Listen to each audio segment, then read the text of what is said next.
तो चलिए भारत की एक बहुत बड़ी स्ट्रैटेजिक संपत्ति चाबहार पोर्ट की अहमियत को समझते हैं। कई दशकों से भारत की फॉरेन पॉलिसी के सामने एक बड़ा सवाल था, सेंट्रल एशिया तक सीधी पहुंच कैसे बने। देखिए, अफगानिस्तान और उससे आगे जमीन के रास्ते व्यापार में पाकिस्तान हमेशा से एक बड़ी रुकावट रहा है। और इसका जवाब मिला चाबहार पोर्ट के रूप में, एक ऐसा स्ट्रेटेजिक गेटवे जो पाकिस्तान को बाईपास कर देता है। इसके पहले फेज को डेवलप करने के लिए भारत ने $500 मिलियन का शुरुआती निवेश किया था। इंडिया पोर्ट्स ग्लोबल लिमिटेड को यहां के 2 टर्मिनल्स का ऑपरेशनल कंट्रोल 10 साल के लिए मिला है।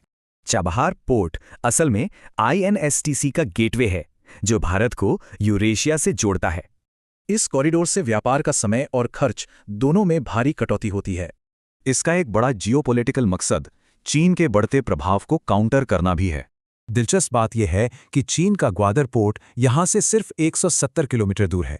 ये पोर्ट भारत की स्ट्रेटेजिक ऑटोनॉमी को मजबूत करता है और इस क्षेत्र में भारत का दबदबा बढ़ाता है।